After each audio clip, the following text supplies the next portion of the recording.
So we'll do a couple, maybe 3 or 4 more questions, and then we know there's programming going on at 7, so we'll make sure that there's transition time. Hi.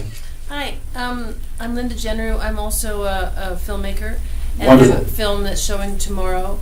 When does freedom begin? We have a fair amount of archival in the film, but we used fair use. Yes. For it, and so we were able to, just because of the nature, we were able to, and the concept behind, of course, fair use is that somehow you're changing and morphing, its original intention. And so my intention, it was for social justice. It wasn't Right. about the newspaper. That's right. But have you come across any sort of issues within this? Or have they tried to, the AI people tried to jump onto fair use? Because fair use is really, it's very specific, and you can't really, you can't do things like if you have an article in the newspaper, you can't take another photo and put it in because you like that photo better. You have to keep everything intact, but you're also saying, I'm not paying for this. Right. Yeah. Well, I know in education we use fair use all the time because we're teaching with these tools and we're Yes. using them to educate our students. We're not using them to sell or distribute or do any of the things that copyright rules say that you can't do with information like that. Yeah. Right. But I think that fair use has to come with a two-edged sword. You have to make sure that you're not only using it fairly, but also using it in a way that is meant to, I guess, for the greater good, Not or controversial. not controversial or not doing harm, as you mentioned before, and definitely for education. Yeah.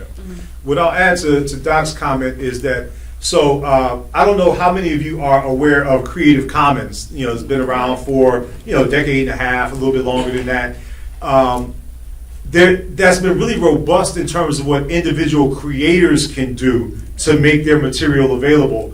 I think a next step for Creative Commons and those who've worked on this project for so long certainly could take on broader archival collections and opening up use to that. Unfortunately, fair use with material that's deemed to have commercial value tends to be fair use if you've got the money to defend it, Right. and not fair use if you don't. And so copyright law and copyright and intellectual property conventions tend to skew so far in favor of those who, if you get called into court, you can defend that. Biz Marquis didn't have that. And so then he had to come back with all samples cleared after his court case. But yeah, what Creative Commons can do with archives, I think, is an important next step. Anything you want to add before we get our next one? And I'll just make this really quick. I think we also need to think creatively about sources. Because there's a tendency to sort of want to pull from the big houses, right? Because they seem to have the largest collections. But local archives, historical societies have amazing materials. Sure. And the copyright is generally like $5 to $25 for you to utilize that material.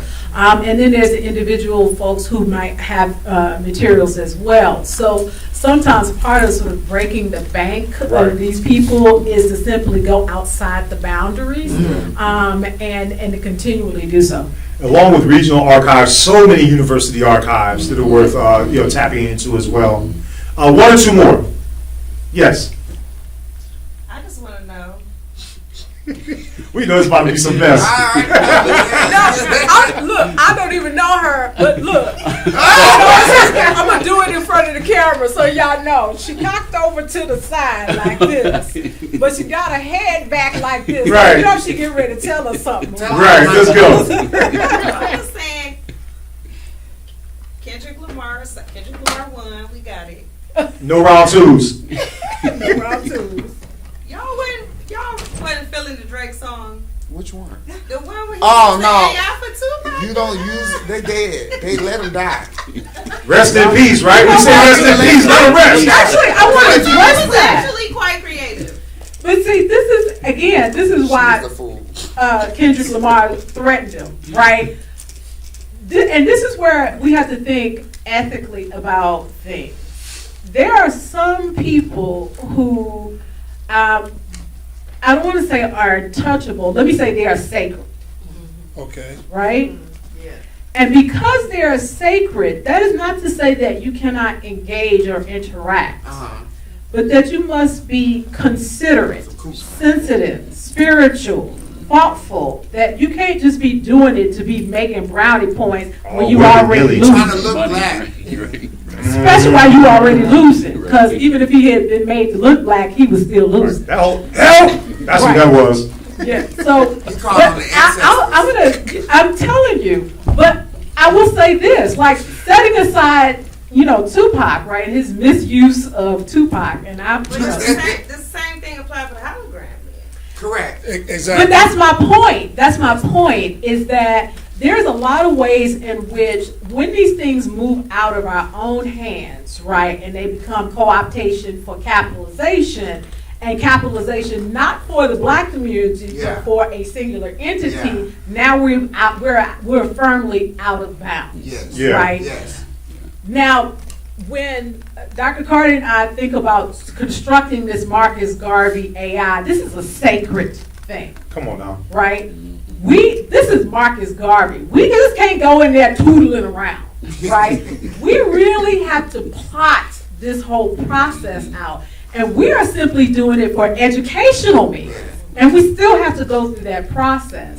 So I'm very wary of people who are not thoughtful and then trying to cash a check as they are sort of bull in the china shop type thing. And he's twice. Because, he went down to Atlanta, and you know where you go to Atlanta for. See? That's all I Yeah. got. And Kendrick called that out too, right? So what I want to add to what Doc said, so I'm a rhetorician, right? I study the work that all of this does in the world, and your ethos matters.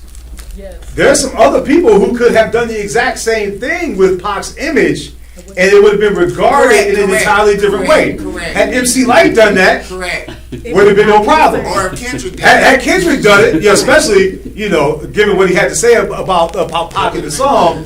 But then, since you're talking about Kendrick, he followed that with, I think it's time to watch the party die. And some of that applies to the tech sector as well. This is not just about hip hop culture. I live and work in Silicon Valley. There's a whole lot of stuff where that party needs to die too. I'm not touching it. Come on back in, Doc. Listen, man, I want to end on a positive note. So Yes.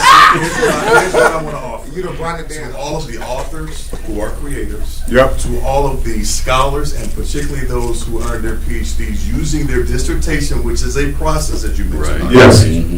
This is exactly what I did. Another shameless plug to Rising Above the Fray. I took my dissertation and turned it into a documentary by using the same blueprint and had lived experiences from these people, because let's not kid ourselves, no one's reading a 200-page dissertation anymore. Come on But now. if you get a visual, that's There's new life that can come out of this work that we've spent years and years doing. And what I want to add to your comment, we all stand at the nexus of tradition and innovation, right? And we all have decisions to make about what we inherit and what we want to do with it, right? That's in our own work and in how we connect to community and tradition in that way. Thank you very much for giving us that. Thank you. Okay, well, we keep it going. Yes.